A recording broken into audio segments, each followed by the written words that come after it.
This episode of Around the Layout is brought to you by Spring Creek Model Trains. Family owned for nearly 25 years, Spring Creek is your destination for model trains. Check out springcreekmodeltrains.com for a wide variety of offerings from today's top manufacturers and exclusive products found nowhere else. Whether in Deschler, Nebraska, or at a train show near you, stop in and say, wow. To see where they'll be next, visit their website at springcreekmodeltrains.com. New from Home Shops, USRA rebuilt steel boxcars by Atlas Model Railroad Company. Available in both HO and N scale, these beautiful cars feature 7 freelance railroads you've come to know and love, including the Cat Mountain Santa Fe, Delta Lines, Ohio Southern, St. Louis County Railway, Virginia Midland, Miami Valley Railroad, and the Virginian in Ohio. Perfect for the transition era modeler or a classic collector, these cars are a must-have for the freelance enthusiast. Only 50 of each road number were produced in this limited edition collection. Head to homeshops.net to reserve yours today. It's time for you to submit your answer for the question of the month, our new feature where you get to be heard on Around the Layout. Our question this month, what part of your layout tells the most about its time and place? Go to aroundthelayout.com/question to give us your answer. Answers must be received by August 22nd. So again, aroundthelayout.com/question.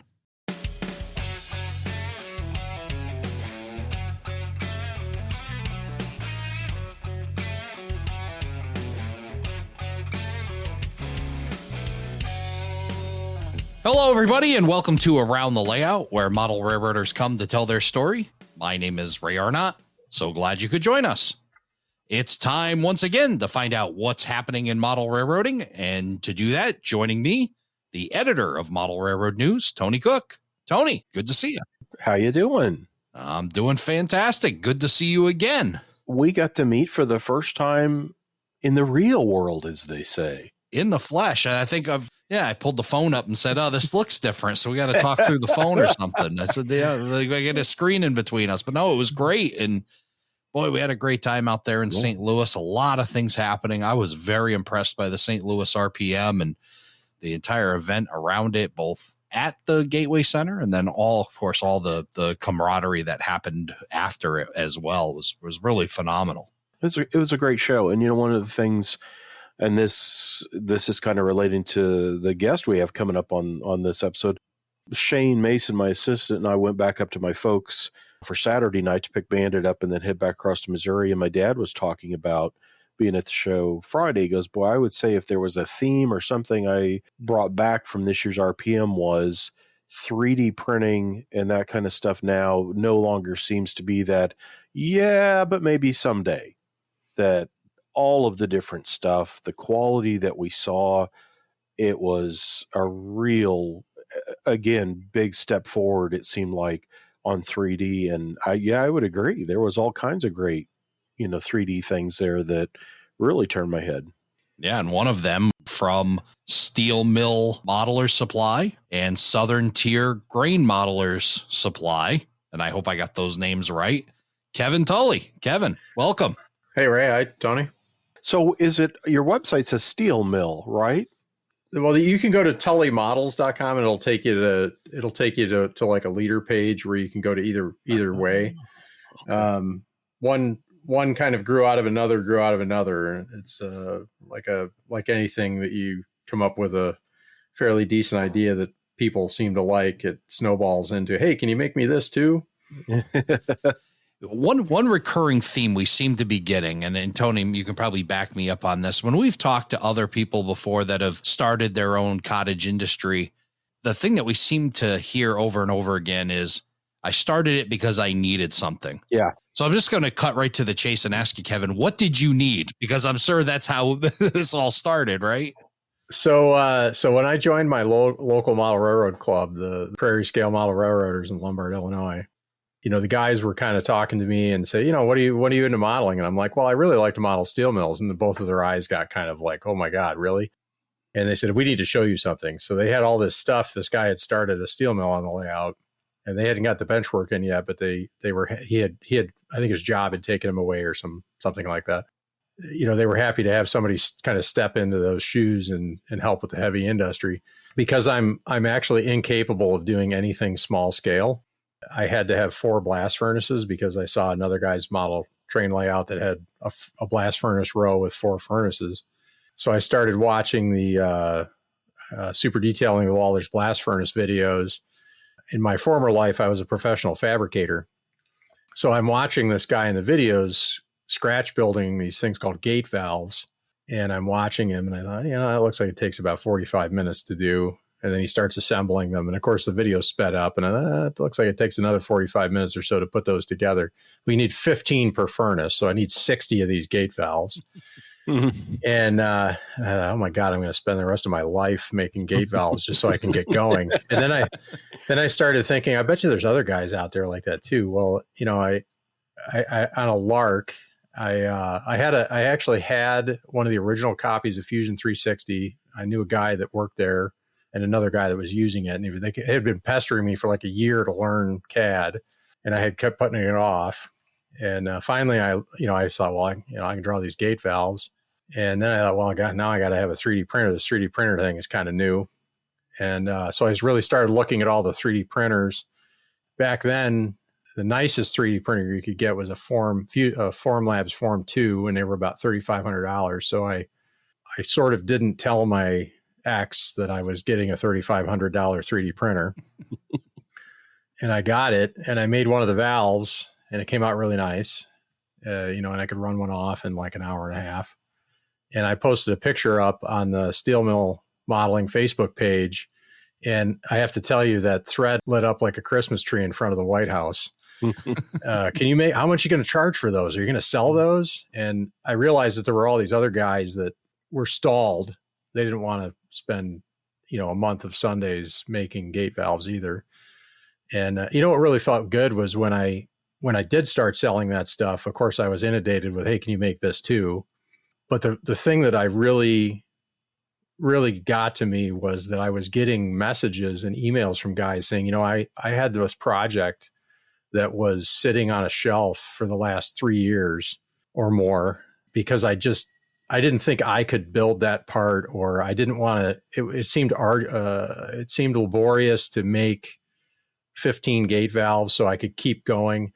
Well, now I can just take them out of the package and in half an hour, I'm on to the next part of the model. And it felt really good. I was like, okay, so I'm spurring people to model and I'm helping people out, which I genuinely love to do. And that's how the ball got rolling. And it really literally snowballed from there.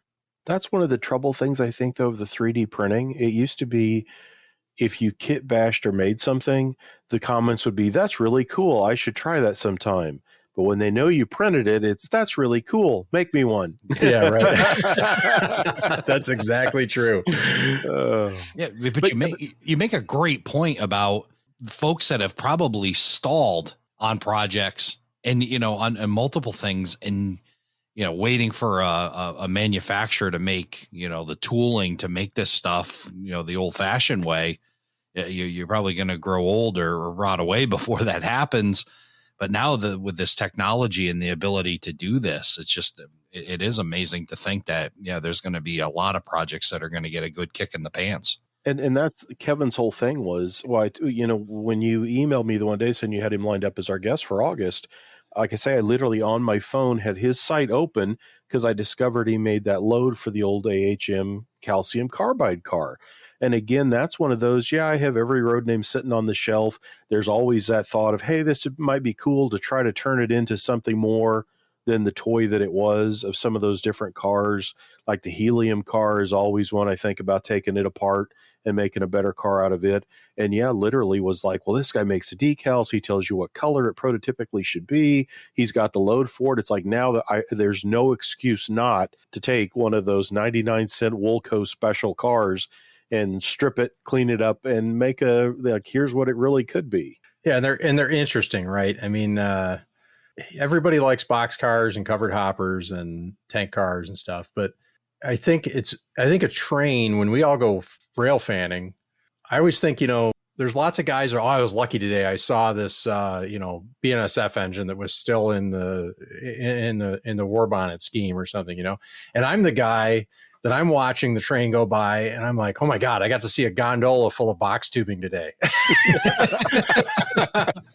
You know, and if you're really lucky, you get to see one of the oddball X cars, and a depressed center car with some goofy load on it, or one of the really specialized cars like the Alice Chalmers car we were just talking about. And obviously we wouldn't see that anymore, but back in the day you would have. But I feel like that's what really makes a mixed freight interesting, is not the box cars and the tank cars and all that, but the gondolas and the flat cars. What do they got on them? What do they got in them? Mm-hmm. And if you go to a guy's layout, or you go to a club layout and you're watching trains go around, a lot of times either the gons either have like, maybe a couch load in it, or they've put together a homemade scrap load to put in it, but they ship like crazy amounts of different things in gondolas. And so the cars like the calcium carbide car, people don't realize they still ship calcium carbide by rail, and you can't get it wet. If you get it wet, it instantly goes to flame. Oh, and those containers are waterproof. And the fact that DuPont was shipping containers that were the height and width of a car full of calcium carbide, and they shipped other chemicals in those too, but it's just a goofy car, and it's something that the average modeler can take that car, strip it, paint it blue with rattle can true color paint. The decals are minimalistic on the real car. They're kind of minimalistic. You paint the container silver, take the car apart, put some trucks and couplers on it, and it's a cool load. If you've got a big industry on your layout that might use acetylene, that's how you get acetylene. You use calcium carbide, drip water onto it, and it emits acetylene gas. Wow. And that's what they did with those containers. But, chemical plant, but it's just a different car than a tank car or a chemical covered hopper, So you start with your fascination for steel mills, and you had this need for the club. And by the way, you mentioned Prairie Scaled Club, and I got a chance to go there, and it's an amazing club. And if anybody is ever in Lombard, Illinois, and gets a chance to go there, I definitely get over there and check it out. It's wild. How long is the track there again, Kevin? We have 40 scale miles of mainline in HO, and we had our silver spike, or our golden spike, about I want to say about 6 months ago. We had our golden spike. I almost missed my airplane because of that, because Kevin handed me a throttle and he got a train started, and I think I ran just the upper deck of it. And I was like, well, I got to go. So we shot out of there, went over your place, waited for the Uber, and I barely made the airport, but it was worth it. It was worth all the rushing around to be able to run that layout. But nonetheless, right on. You build your steel mill and you got your components for that. How does the grain mill kind of come in? Is it yet another, I need something and this kicks off? So the grain stuff really kind of started with, I know a lot of people say this, but I genuinely like helping people. And a really good friend of mine who, like, you and Tony, I've never met in real life, Chad Thomas. I'm watching him on one of the modeling pages that I'm on Facebook, and he's building a gravity wagon. And I could see all the different parts he was making for it. And he genuinely likes scratch building. So I said, hey, I could make those for you, and you could have 2 or 3 of them. And it wouldn't take you, the better part of a weekend to build one. And he said, well, if you could make them, they'd probably sell. And I was like, oh, I wonder if I could make one of those. Well, I kind of let it go for a little while. And I'm from a dairy town in Western New York that has 5 streets shaped like a box with a street in the middle. And it's all farm country. My mom ran the feed mill in town. I go back and I see my sister every year, and her husband, his family were farmers. And I was there one summer, and I said, hey, Mike, if you got, do your brother know somebody that's got one of these gravity wagons sitting around? Well, he called his brother. His brother is one of those guys that kind of knows where all the implements are for sale in the county. And he said, yeah, this guy's over here got one. Just go tell him who you are. And I sent you over there. So I took my computer and a measuring tape and went over and measured this gravity wagon and drew it up. And I put it up on Facebook and on our website. And of course that lit up like a Christmas tree. And I got, hey, can you do this bin? And you can do that bin, and can you do augers and all this other stuff? And I'm like, I just love industrial stuff. I don't know why, but I like big industry, and steel mills are gigantic, and there are giant grain elevators, but I actually kind of like the small town grain elevators.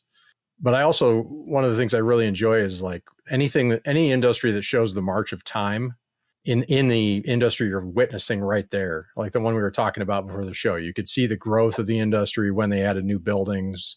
Some of the bins were old, some of the bins were brand new. And I like that on a layout, right? It tells the age of your layout. If a guy is standing in front of X industry and it's all just early stuff, well, okay, well, you don't have to look and see their steam engines. We're set in an early period. But the gravity wagon that I posted up led to all those other products. And then I just started looking around like, well, I don't really see these for sale anywhere on the internet. I'm going to figure out how to make that and make it modular, like the bucket elevators that I do. They're modular. You can make them any height you want. You can make them any configuration you want. And being a professional fabricator kind of helps with that, because I can envision how things are assembled. So I can go the other way and then into its components. And I've made some friends at some of those industries that are happy to give me a print. So one of the things I pride myself on in pretty much everything that I make is most of the products are made from drawings of the real item. So when you get it and I draw it, if it's got nuts and bolts and washers, I put the washer under the nut, and in HO you can hardly see that, but in O scale you can certainly see it. Because when people are doing things today, they want reality, right?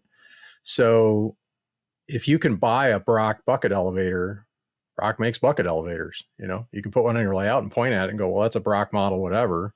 And I think the guys that want $80 box cars with brake detail on the bottom that you're never going to see also want that stuff in their grain elevators, in their steel mills and other industries that you can use my stuff for. So I agree, though. I think that what you're onto with that industrial thing and the parts and the pieces that 3D printing is so good for is that level. We've as our locomotives, freight cars, and all that's gotten so much better. Yeah, no longer can you accept that old, was it Helgen grain elevator from the 70s? It was basically, I think those are Pringles cans painted white with a tube coming off of them. Right. It's like, that's not really a grain elevator. Yet at one time it was like, oh yeah, sure, that's fine. But yeah, no, it's got to be down to the nuts and bolts and washers. And what's nice is we were talking about this earlier in the show, and Kevin, you alluded to this. I had some aerial photos of a local mill about 20 miles from me, the Hillendale Farms Mill in Franklin, Connecticut. And I'm wildly impressed because, I'm the one that sees it like the overall picture. Okay, there's a steel building and there's a bunch of bins, but you knew what the bins were. And, and that definitely helps, in me not knowing the industry, but you do, and being able to go to somebody and say, hey, this is the idea of what I want. And then you're able to say, here's what you need to make it look the right way. Because I wouldn't be able to really tell one from the other. I mean, once you start staring at it, I guess I could kind of figure it out. But to have somebody that has some expertise in the field definitely helps. Yeah, the one thing that I've discovered I love doing research, like model railroader research, right? Everybody likes doing research. And it's really interesting to me to find out all the companies that were and are no longer, and some of them are again, and how you can look at. I'm on a great Facebook page on called Grain Elevators in North America, and that include so the guys include Canada, and you can look at these grain elevators. That some of them are black and white photos from the old days, but you can look at them and go, okay, yeah, that's definitely from west of the Mississippi, because these bins weren't really sold east of the Mississippi, and there's stuff that was sold east of the Mississippi, and it's weird that it would be like that, but you can look at it and, if a guy's doing an elevator or a steel mill or some kind of industry on his layout, and he's got a time period he wants to go for, much like having down to the right people on your layout that are dressed in the appropriate clothing. And I know there's people that do that, or the right cars on your layout on the streets and stuff. That, to me, that's kind of important for an industry too, because you want that feel that the industry is set in the 70s, or you want that feel that it's set in 1948. And if you've got the right stuff there, because some of it wasn't made until after World War II, or some of it wasn't made until the 70s or whatever, I think that tells a lot of a tale too, and it's what makes the layout interesting is looking at the industry and going, wow, that really does look like, I feel like I'm standing on the street in 1968 in front of this industry, you know, because I remember that. I remember standing there with my dad, you know, or whatever. I think that's cool. So having the big variety of things like that and the ability for someone to select all those items and put it together or show the march of time at that particular industry, I think that's like important stuff. Absolutely. And I think we all have certain things we zero in on that we know. Like looking at a layout or something, I can see like a car dealership and go, oh no, Ford dealers didn't look like that by this time. They had this or this kind of signage or whatever. So we all have areas of certain expertise, but then there's things, yeah, like you started talking about that on a grain elevator. I'd be like, well, it's the Walther's Cornerstone one is what I picked. And I put the MFA, Right. put the MFA decals on it. I have no idea if that would be correct for the area I'm modeling or not. I'd have to look I mean, you don't think about it. I'm actually doing that right now. I'm kind of on a campaign. I have a few. I'm on a campaign, and it all started with the Prairie Scale layout, right? Because our layout is massive, and when people come see it, the first thing that I like to tell them is, okay, so there's a giant helix right here, and on the upper level, on one side of that helix, the helix, think of it as the center point of a compass rose, and on one side of the upper level, you're going towards northern Wisconsin, and on the other side of the upper level, you're going towards Quincy, Illinois. And on the lower level, on the one side, you're going towards Toledo, Ohio, and on the other side, you're going towards Paducah, Illinois, right? So I'm walking around the layout one day, and you kind of really can't tell. It's all flat. I'm from, the Allegheny Mountains. So to me, this is like totally flat out here. And whether you're going in any one of those four directions, it's flat. You go up into Wisconsin, it gets a little hilly, but there was nothing really to tell you where you were other than the name of the town. And you had to know that town was in Wisconsin or Toledo or whatever, or Indiana. And so when I started revamping the elevators on the layout, I'm like, well, wait a minute. I know from Tom Johnson that there was a co-op in Indiana that wasn't here in Illinois because it was a state co-op, right? So I started really digging and looking around, and here there are co-ops. Some of them did span several states, like the GTA up in Wisconsin and Minnesota, but there are other co-ops around. And I'm like, well, wait a minute, nobody really offers signage for any of that stuff. And these co-ops, they had huge signage on the front of their elevators. And Tom really kind of inspired me with that. So I'm doing research and really digging and trying to find what co-ops were in what states. For pretty much all of the states. And some people are very helpful that are in other states. They'll send me a logo. This is the logo from here. Other guys might just have a lead. Well, I think it was this when I was a kid. But eventually what I want to have is I want to have a selection of all these different co-op decals that you can go on my site and say, well, I live in Kentucky and we had this co-op here for our feed mills, and be able to buy the right signage, because then when you're doing your layout, that's another thing to make people feel like they're in Kentucky. Even if the layout is in Colorado, the layout's set there, it should have the right signage on all the industries. And so I'm hoping that I can help out with that too. Just as another little detail to tell people where they are on your layout. Yeah, another thing that I've noticed with feed mills, and of course I'm from New England and we're here in Connecticut, we receive, and then you go out to the Midwest, like the trip to St. Louis. And then I've been, when I was in Chicago, rode down to St. Louis along I-55.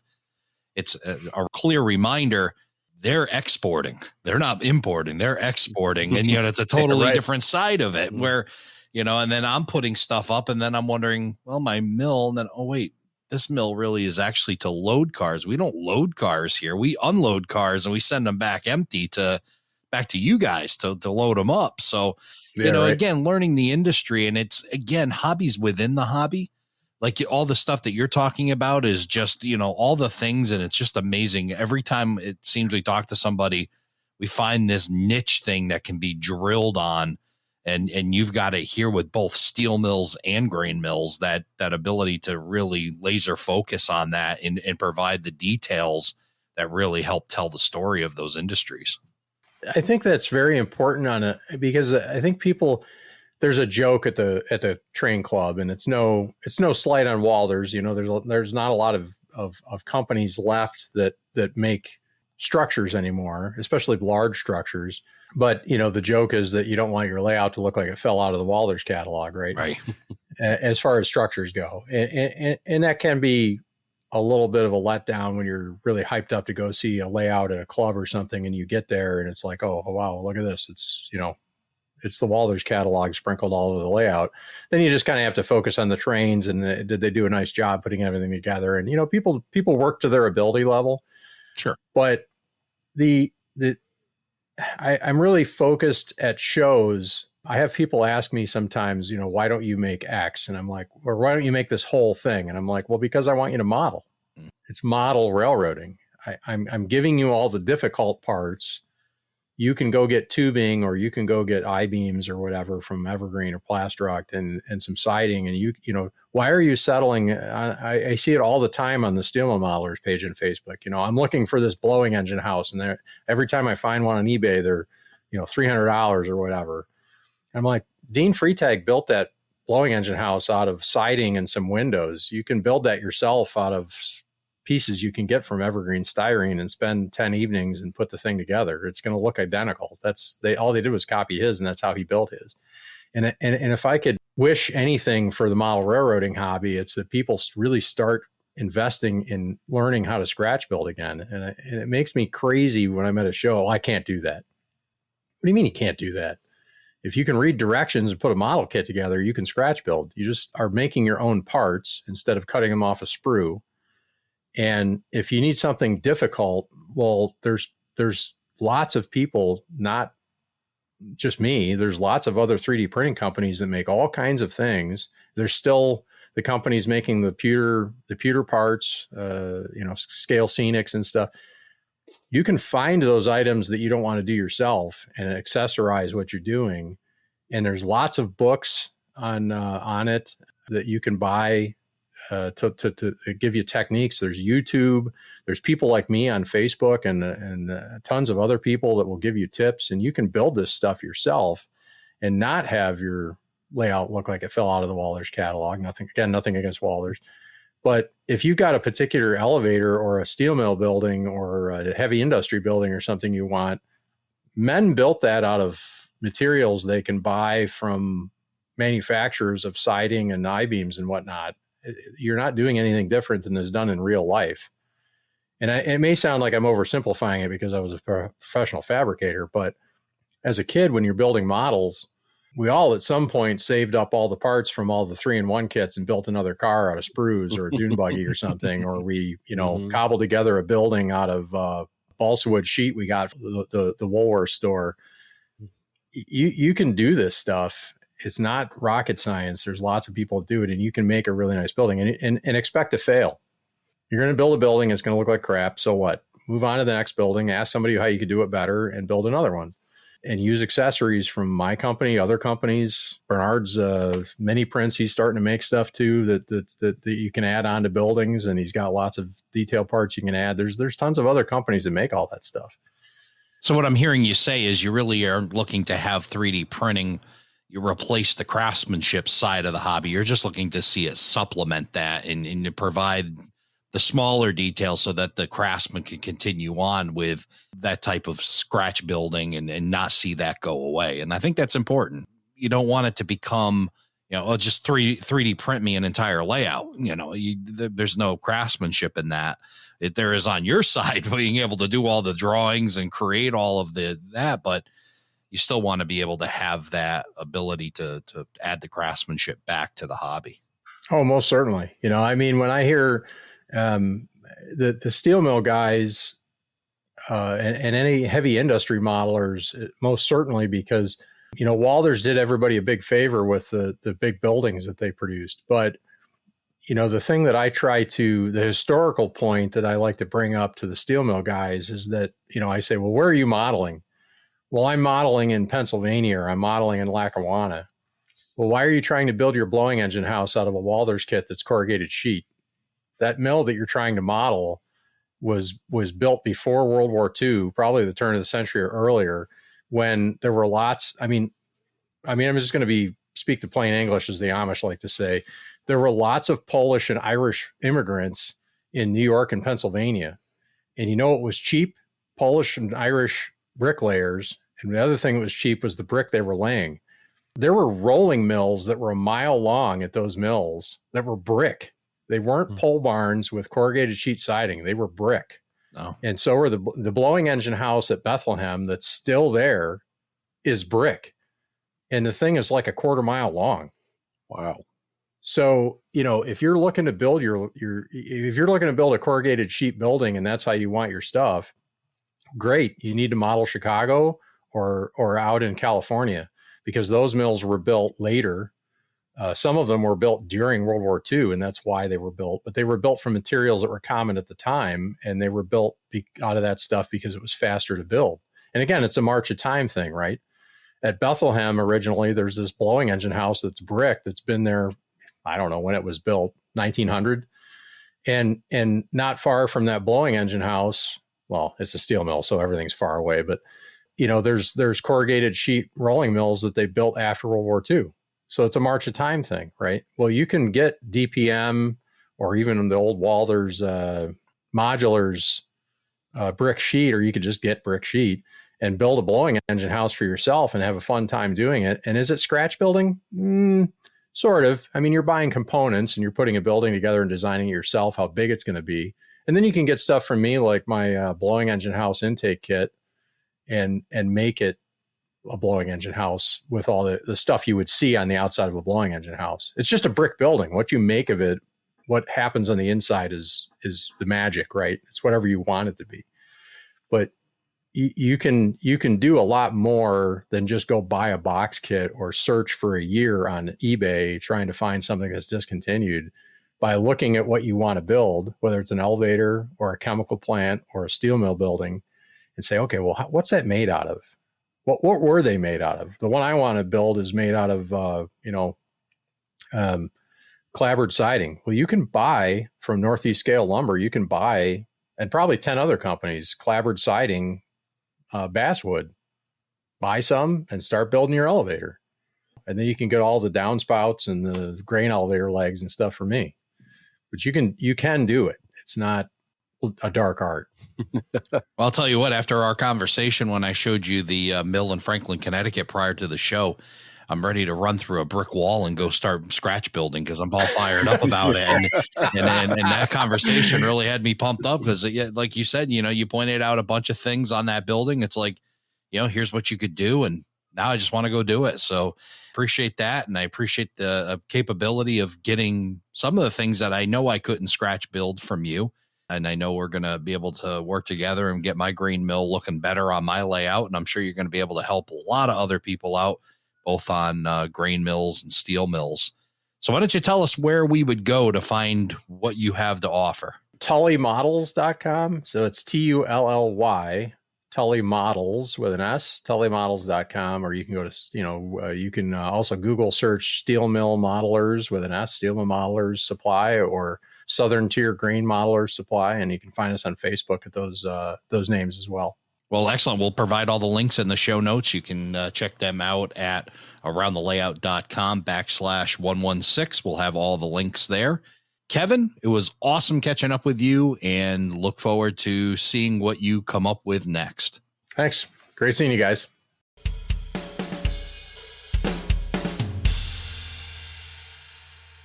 Well, Tony, it was great catching up with Kevin Tully, and really neat the inside stuff that he knows about those industries. Absolutely. Absolutely. And I think I've said this a couple of times. I think 3D printing and all of that is, as you said, it's helping the craftsman. It's not replacing. It's not like how ready to roll and the fully assembled has mean no one drills holes and puts lift rings on locomotives anymore because, well, Athearn does that for me. Yeah, this again, I think for that craftsman stuff, if you're going to build a structure, you're still doing the craftsman level stuff. He's just giving you those odd duck parts or the things that you don't know about. Like, okay, what would be the right whatever on this building? Okay, that's that. And can I buy one of those from you to put on this structure that I'm building? So it's a neat thing. I think it's a real boom for craftsman work. Absolutely. And yeah, it keeps people going. And hopefully prevents that big stop point that we talked about where people get frustrated because I don't know if I can scratch build this, or I don't know how to scratch build that. Now you've got the expertise like you talked about, combined with the ability to do craftsman work. And time is money too. I mean, the free time that folks have isn't nearly what it used to be. So it helps you keep moving along and make accomplishments on your layout. So very, very cool stuff. And again, 3D printing is going to open a lot of doors in our hobby. And it's great to see guys like Kevin Tully involved with it. Absolutely. I scratch build all the time. I'll open a box, I scratch my head and go, I don't think I could build that. I don't think that's what they meant by scratch build, Tony. Well, I've been doing it wrong all these years. I thought, well, I scratch built that. Yeah, I can't build that. Scratch my head and put it back on the shelf. All right. Well, I will redouble my efforts. Awesome. So what is happening in model railroading, Tony? Well, we got some new stuff as always. A lot of what we're going to look at here today is from the usual folks. We also have a new company to talk about as well. But let's kick off with, it's been caboose fever this year. At the RPM, you saw that wonderful Rock Island Bay window caboose that Tangent Scale Models brought out, and I think is almost completely sold out. That's a late 60s to about 1970 international car bay window built for Rock Island. But Athearn just announced another international car caboose. It's not a wide vision, but it's that center cupola. This was done for the Kansas, Oklahoma, and Gulf, and it's international car from the early 1950s. This will be a Genesis model. You get the KO and G in like 3 different lettering styles, and then that road is absorbed into the Missouri Pacific system. So there's some neat red with the buzzsaw coming, and then one of them wandered off to the Green Bay and Western. So there'll be a yellow one there, but that's another new high-end caboose on top of, Athearn just announced the 66 and 76 builds for the International Car Wide Vision for Rio Grande. I mean, boy, any more cabooses are just coming out our ears of late, and that's wonderful because that's been kind of a missing element in the hobby. So Athearn has that announced. You can find that at athearn.com. That's that new Genesis HO scale KO and G and Mopac caboose. The new company I want to talk to you about, Hobby Trax USA, and Trax is TRAX. So, and you can go, the website is hobbytrax.us. And again, that's hobby as you would spell it together with the TRAX. So hobbytrax.us. And they have the iChew video camera. And that's I as in eyeball and chew as in choo-choo. And I have one that was sent to me, and it is just a cool little piece. And it's fully assembled. It's 3D printed. It has a camera in it with USB ports on the back, a little SD card that it carries with it. You can shoot still pictures. You can shoot 1080p or 720p video. It's really cool. It has a coupler on the back end. You can push it around your layout. It's got a little hood over the top for like light reflection. And then the hood also gives kind of the look out the cab window. But if you've wanted an easy way to have that like right away view as if you were a 187th scale engineer in the cab of your locomotive, this new HO iChew video camera is available from Hobby Trax, and it's $119, but fully assembled, no work to do. It comes even with a USB cable that you can plug in. The cable charges the unit. There's power and start stop buttons on the top of the unit. I mean, it was so simple. I was able to successfully do it in my first attempt at running it. So really fun piece. And that's a new company. They have a bunch of, like holders for NCE throttles. They've got cables for those. So take a look. I'm forgetting the gentleman's name now. He's called me a couple of times and I've talked to him on the phone. He would be a great person to have on sometime because he's a lifetime model railroader. This is what he's doing to retire. I think he's moving from the East Coast out to California, and this is how he's going to stay in the hobby, that he got rid of his big model railroad and is doing this now. He's a distributor for these products. They're made in the United Kingdom, and he is the official U.S. distributor. So that's Hobby Trax USA. Neat. Our friends at Bachman, and you got to meet Matt Stern at the St. Louis RPM. In fact, we ran around. We went out to Kirkwood to watch trains that literally escaped us for most of the evening. And then we went and visited a train layout later Friday evening. Yep. But Matt Stern has just returned from the California National Show. And out there, he did the announcement of Bachmann always does kind of a mid-year. Their catalog comes out right after the first of the year, then about mid-year now here for the NMRA show. They put out a flyer. You can get that flyer by going to bachmanntrains.com, and it's one of the main banners on the site right now, and it's a PDF you can download. All scales included, HO to G that they make. The neat stuff coming in HO, that beautiful Baltimore and Ohio articulated EM1 steam locomotive is coming back. This will be its first time with sound as a feature. It was available as a DCC on board in the Spectrum line. It's now in the regular line and will be DCC sound. And it looks very cool. Those Amtrak Simmons passenger cars, which I know we saw at the one layout we visited, there's more of those coming as married pairs decorated for the Midwest Amtrak service. And for the first time, Amtrak San Joaquins will be coming too. That's in HO scale. In scale, the little GE 44-ton center cab is coming back with DCC. The one thing in the whole group and I emailed Matt this week and said, oh, I'm so excited. They're doing a new HO auto carrier with 4 sedans, and it's that typical really early automobile carrier where they just moved away from boxcars but didn't have the big 85, 89-foot flats yet. So it's kind of similar to like the classic Athearn Blue Box autoloader that they made for Line LHO and like the Tyco model and such. It's a 50-foot flat car. But what the design they're using, they have a prototype. It was a Frisco that was put together. You can find it online and see pictures of it. And they're building that as a piece that will go on their 50-foot flat car. So this will be a new superstructure for the Bachmann HO 50-foot flat car to have this kind of vintage. It's like a late 50s auto carrier, and it will have 4 fully assembled sedans on it as well, which I think will be a fun piece. Absolutely. Pricing is not out on all of this stuff yet. As they do, they kind of announce it way ahead. Most of this is all 2025 deliveries. Again, go to bachmanntrains.com for more information. They also just landed with the Dash 840 CWs are back with DCC and sound. And they've got a 50-foot flat car with a wheel load that they just did too. So lots of fun stuff from Bachmann. I mentioned at the top of our news the wonderful Rock Island Bay window from Tangent Scale Models, and I've got a review of that coming up in October's Model Railroad News that I've just sent to press here in the last week, so that'll be out soon.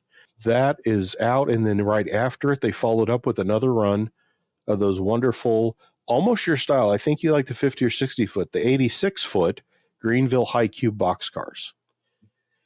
And there's some neat stuff in this one. The orange Action Road Rio Grande, that wonderful maroon Rock Island with the big white speed lettering.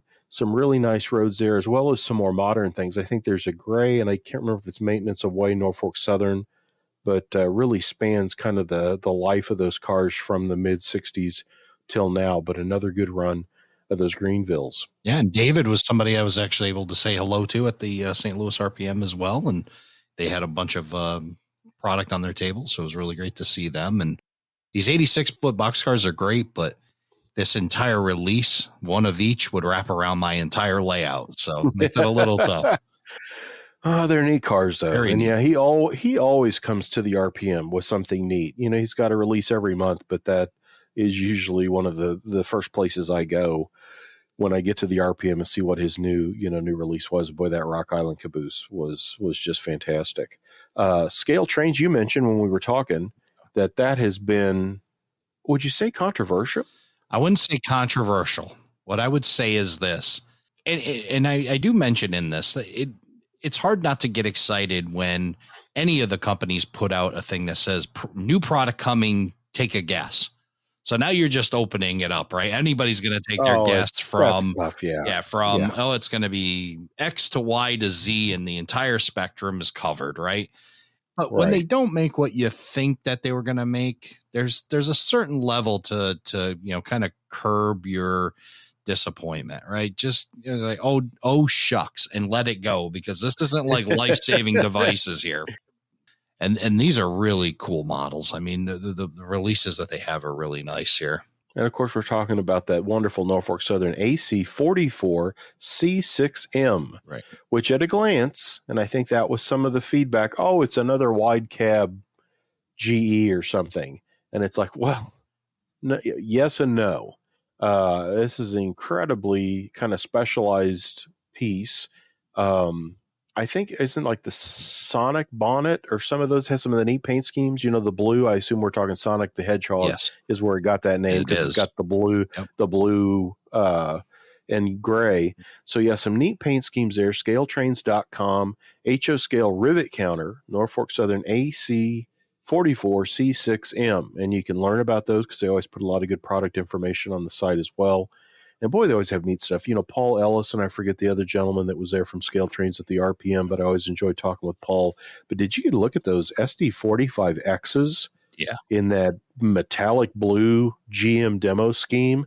Man, that's a beauty. And what an odd duck to have as an HO model. That's a museum quality release that's coming. Yeah, amazing stuff out of those folks. And I'll also share a link as well. Drayton Blackgrove did an awesome job with a video on these releases, explaining them, including the rebuild process and how this all came about. So some really neat backstory, and I'll make sure I share the link to the video in the show notes. He's a good guy. I always pick on him because I know he likes Southern and Norfolk Southern. Yeah. And but he's a good guy, you know, even if he does like those railroads, nothing's anything wrong. You know, he's someone that's, you know, you want to pick on him a little bit, I think, or at least I do. I've worked with him for years, so it's always fun to tease him a bit.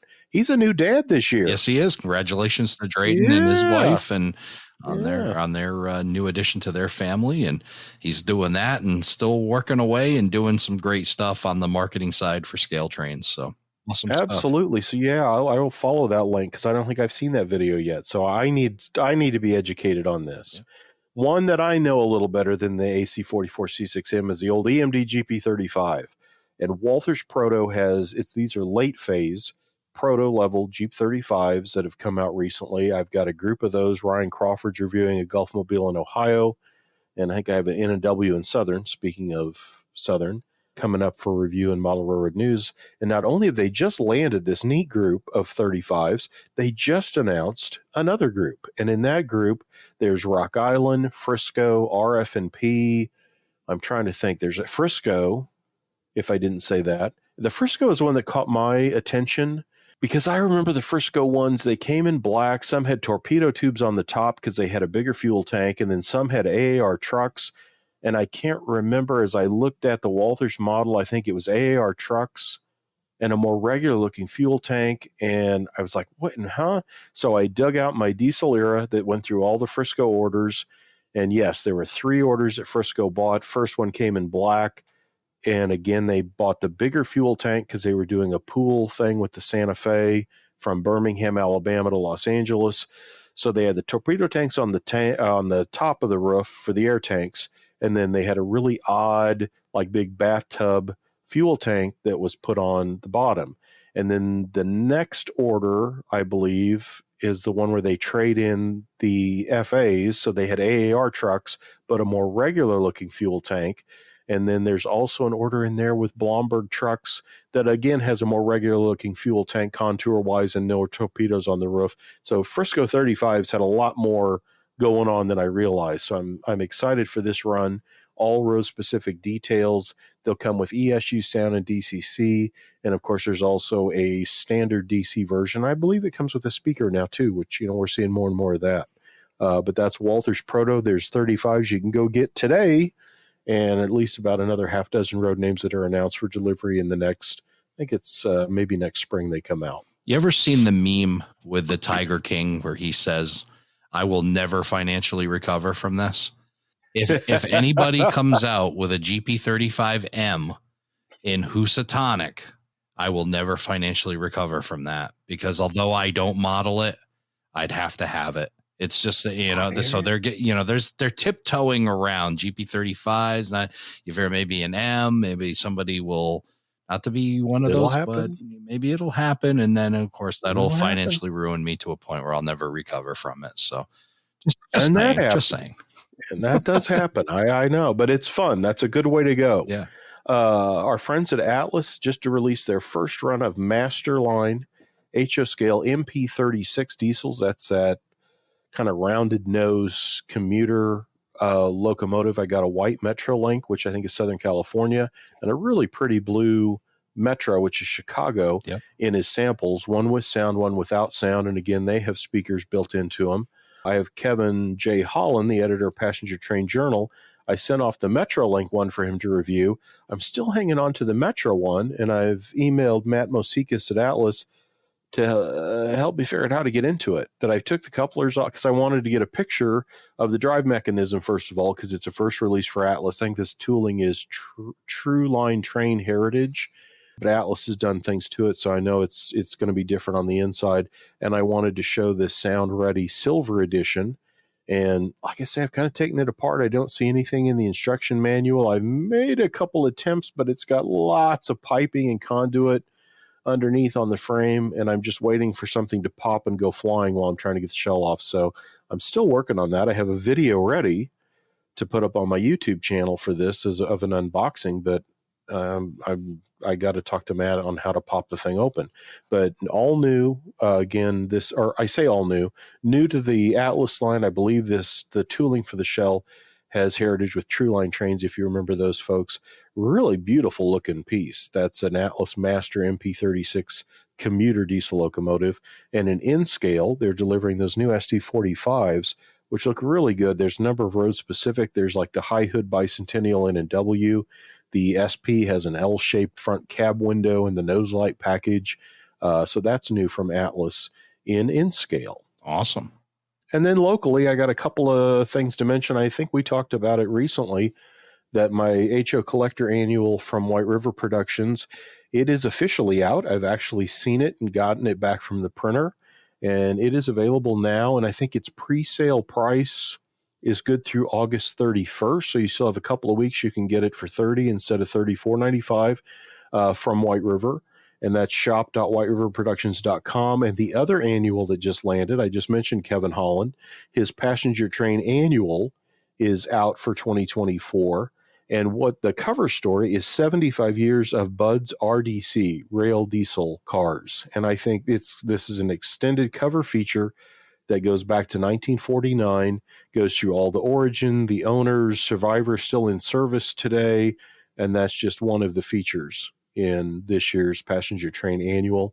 Again, it's $34.95, but it has a pre-sale price. It just came out right after HO Collector, so I think its pre-sale or pre-publication sale goes through September 30th, I'm seeing on White River's website. Other things in that one is the Amtrak ACS 64 album and a thing on, I'm interested in this, there's a thing on Burlington's Shovel-Nose Zephyrs in their twilight years, where the one seen Steeler, like Pioneer Zephyrs, it says they ended up being used in like helper service later. And I do remember seeing pictures where they were kind of in secondary trains, running behind an E-unit or something. So I think that'll be a fun piece.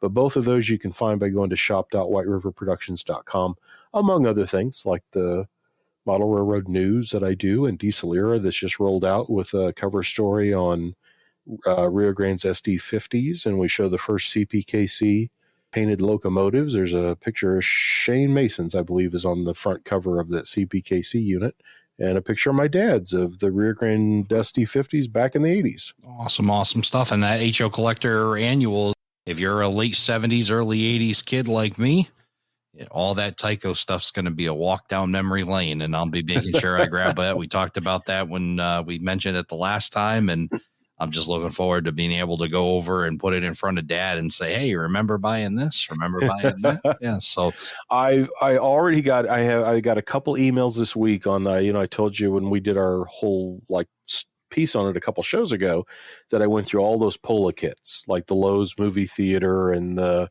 Pizza Hut and Burger King that they did.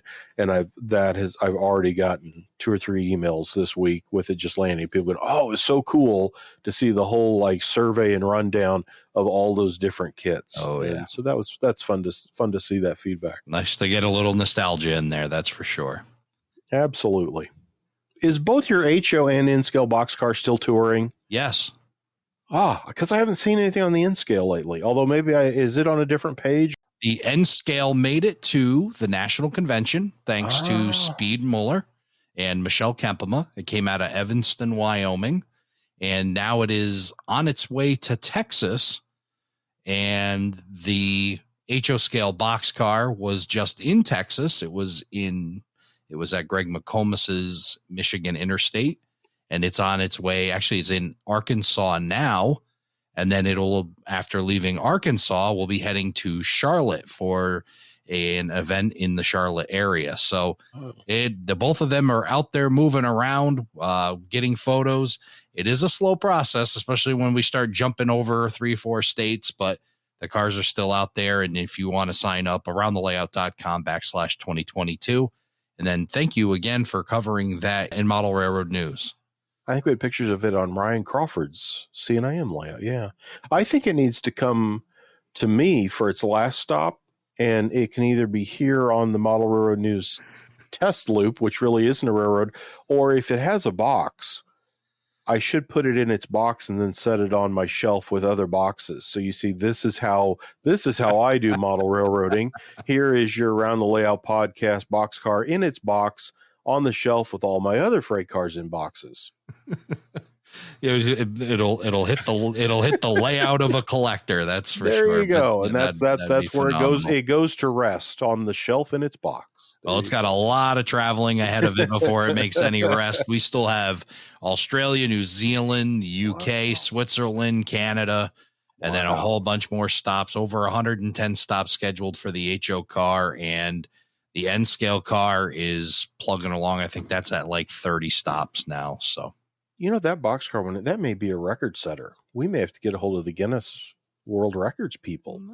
Yeah, we might have to get it around. And then when you say like 100 and some, it's like, well, yeah, where else could you claim that a HO boxcar has been on that many railroads? Yeah, that's very cool. Something crazy. Wow. So where else can we find Tony Cook? Well, as I mentioned, my YouTube channel, I've been working on it. I unboxing and kind of just looking at some new products here and there. That's Model Train Resource if you Google YouTube. And then, of course, I'm here with you once a month, and Model Railroad News each month from White River, and Diesel Era quarterly from them as well. So, and Railroad Model Craftsman, the September edition of Railroad Model Craftsman, my collector consist is in there.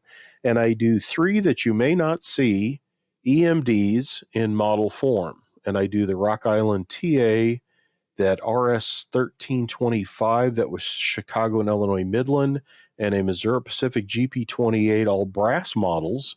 And my whole thing is kind of, so you think every EMD has probably been done in plastic by now. Well, here's 3 that you may not ever see. And I have pictures of them, of those brass models from the past, and some prototype pictures as well. That's in September 2024's Railroad Model Craftsman, which I just saw my early advanced copy on it. So I know it's landing this week as this show comes out. It should be showing up in mailboxes. Awesome stuff.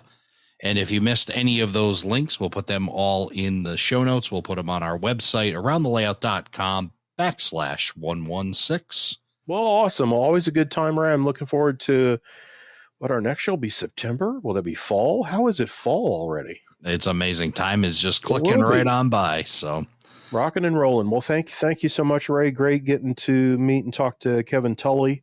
And I will be definitely checking out his website for some stuff. Tony, awesome catching up with you and finding out what's happening in model railroading. Thanks, Ray. Thank you for joining us for this episode of Around the Layout. Learn more about today's episode, check out past shows, and much more on our website, aroundthelayout.com. Show your support by becoming an operating crew member at aroundthelayout.com/crew. Follow us on social media, aroundthelayout.com/social. And send us your feedback, aroundthelayout@gmail.com. Thanks for hanging out with us around the layout.